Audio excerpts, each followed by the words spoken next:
Bom dia, rapaziada. Bom dia. Primeiras coisas, diz a literatura, antes de mais nada, toda e qualquer obra, qualquer atitude, vem o quê? Vem o alicerce.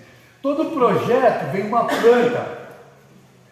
Todo sonho vem um pensamento. Tudo tem a sua ordem cronológica. E se não começar do começo, não vai dar certo. Agora, a literatura falou que antes de mais nada, de ter um bom fundamento, de ter um bom alicerce, de fazer uma sapata, baldrame, seja lá o que for, tem que ser retirado os escombros. Não se constrói nada em cima de escombro. Se você pegar um terreno, comprar uma casa, demolir para reformar, ou você derrubar algumas partes para reformar, você vai ter que tirar escombro. Da mesma maneira, para a gente poder reconstruir uma vida, a gente tem que tirar os escombros. E quais são os escombros? Antigos hábitos, maneiras de pensar, as nossas atitudes, falas. Tem que ter uma mudança total. A gente tem que mudar o nosso modo de pensar, de agir, de sentir. Tem que ter uma mudança de hábitos, lugares, de pessoas. É assim que funciona.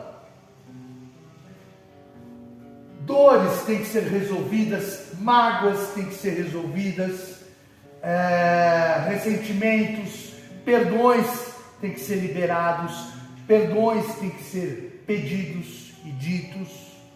São os escombros. Muitas vezes a inabilidade emocional, por perda, por palavras que foram ditas, por relacionamentos tóxicos, ou que ocasionaram tristeza, mágoa, ressentimento, faz com que a pessoa volte para o uso. Os fantasmas que assustam a mente. Então é necessário retirar os fantasmas, retirar os escombros. O quarto passo fala no inventário que se não retirar totalmente os fantasmas que estão dentro do armário, eles vão voltar a assustar e a pessoa volta para o uso. O que são os fantasmas? São os escombros. Agora é de suma importância que ao retirar os escombros, que começar uma obra seja apresentada para quem essa obra? Foi dito na literatura que uma vez que retirados os escombros, devemos estar solidificados com a fé em um poder superior para que possamos ter êxito nisso que a gente vai começar a construir. A mesma coisa fala a palavra de Deus, como o companheiro leu, falou sobre os dois fundamentos que está na Bíblia. Aquele que edifica a casa sobre a areia e sobre a rocha. Por que muitas vezes tudo que fazíamos caía, desmoronava, não dava certo, não prosperava? Porque foi fundado sobre a areia, não foi fundado sobre a rocha. Sem alicerce. Sem alicerce. É a casa dos 3 porquinhos. Aí foi lá o lobo, soprou, já era. Agora veja bem, você começa a firmar a tua casa sobre a rocha, e você começa a fazer o fundamento, começa a abrir lá buraco, as brocas, para jogar o ferro estrivado ali, as ferragens e jogar o concreto, e você está batendo a cavadeira, aí de repente ela começa a quicar e pular. O que você achou ali embaixo? Pedra. Aí você vai ver que tem uma laje de pedra ali embaixo. Você vai mudar o local? Não tem como. Porque a tua vida é tua vida. Você não pode mudar a tua vida. Você não pode viver outra vida. Você já comprou o terreno. Você não vai poder buscar outro terreno porque achou pedra. O que você vai fazer? Catar a alavanca de ferro e bater ali até você conseguir tirar aquela pedra. Nem que for de caquinho em caquinho. Mas você vai ter que tirar aquela pedra. A mesma coisa dentro do processo de reconstrução da vida. Vai ter um monte de dificuldade. Não é porque a pessoa para de usar droga, a pessoa para de beber, começa a ter um contato consciente com Deus da maneira como compreende, que a vida vai se tornar um mar de rosas. A pessoa não para de usar hoje, vai para uma sala ou sai de um centro terapêutico, amanhã já está empregado, glória a Deus, aleluia, está dando certo, já começa um relacionamento, já começa a ser lugar. Não, doce engano. As coisas são gradativas e muitas vezes são dificultosas, são árduas, porque tudo que veio fácil foi embora fácil. Tem que ter labuta, tem que ter preço. E aí o que acontece? As dificuldades é a mesma coisa que você bater na alavanca na pedra para poder firmar sua rocha. Lá fora, as dificuldades que vão ter na tua vida, se é que já não está tendo, porque você já está num processo de reconstrução da tua vida, já está tendo, nada mais são do que a rocha sendo quebrada. Por quê? Porque é um trabalho árduo, é suor, e quanto mais difícil fica, mais você se prostra e busca Deus para você poder ter força para prevalecer, para conseguir superar, para conseguir suportar e conseguir finalizar aquilo. Tem um versículo na palavra de Deus que fala assim,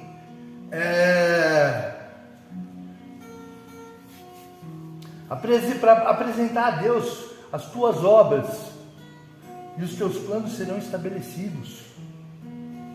Apresentai a Deus as tuas obras, os teus planos, os teus sonhos, porque aí sim eles vão ser estabelecidos. Veja o que fala para a gente a palavra de Deus essa manhã. Fala no livro de Esdras sobre a reconstrução do templo. Diz o seguinte: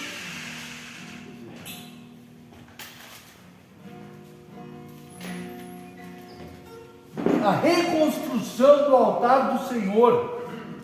Quando chegou o 7º mês, estando os filhos de Israel já na cidade, se ajuntou-se ao povo, como um só homem em Jerusalém. Então Jesua, filho de Josadaque, e seus irmãos, os sacerdotes, Zorobabel, filho de Sealtiel, e seus irmãos começaram a edificar o altar do Deus de Israel.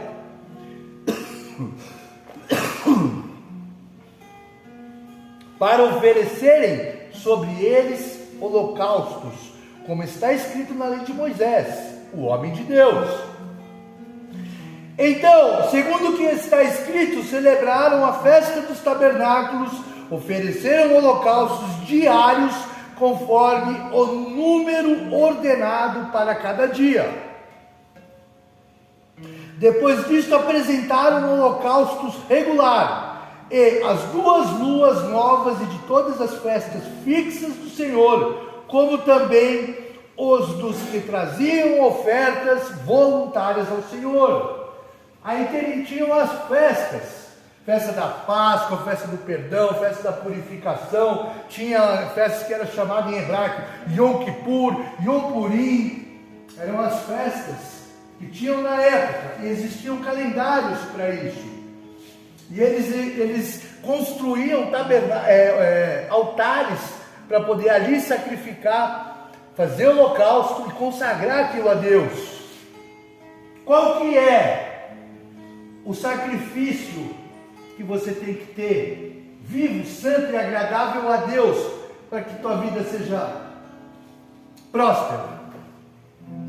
Está em Romanos.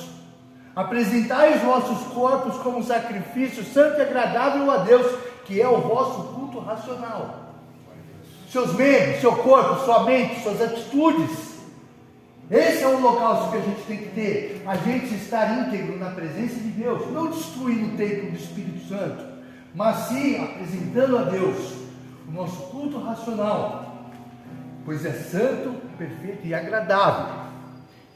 Diz ainda assim: desde o primeiro dia do 7º mês começaram a oferecer holocaustos ao Senhor, porém ainda não estavam postos os fundamentos do templo do Senhor. Então deram o dinheiro aos pedreiros, aos carpinteiros, como também comida e bebida e azeite aos sidônios, aos tírios para trazerem do Líbano madeira de cedro ao mar para Jope, segundo a permissão que lhes tinha sido dada por Ciro, o rei da Pérsia. No segundo ano da sua vinda à casa de Deus, em Jerusalém, no segundo mês, Zorobabel, filho de Sealtiel, e Jesua, filho de Josadaque, e os outros seus irmãos, os sacerdotes e os levitas, e todos os que vieram do exílio a Jerusalém, os levitas da idade de 20 anos para cima, para superintenderem a obra da casa do Senhor. Levantaram-se Jesua com os seus filhos e os seus irmãos, Cadmiel e os seus filhos, filhos de Judá, como também os filhos de Enadade, seus filhos e seus irmãos, todos levitas, para juntamente vigiarem os que faziam a obra da casa de Deus. Quando os edificadores lançaram os alicerces do templo, olha só, quando os edificadores, quem eram os edificadores? Os pedreiros, os marceneiros, eles lançaram os alicerces, eles começaram a fazer os alicerces do templo do Senhor. Apresentaram-se os sacerdotes, trajando suas vestes e com trombetas, e os levitas, filhos de Asaf, com símbolos, para louvarem ao Senhor conforme a ordem de Davi, rei de Israel. Cantavam alternadamente, louvando e rodeando, rendendo graças ao Senhor. Ele é bom e o seu amor dura para sempre sobre Israel. E todo o povo levantou um grande brado, quando louvavam ao Senhor por se terem lançado os alicerces da casa do Senhor. Aí a gente entende que falou o quê? No primeiro ano foi preparado o solo, foi tirado os escombros. No segundo ano começaram a fazer o alicerce.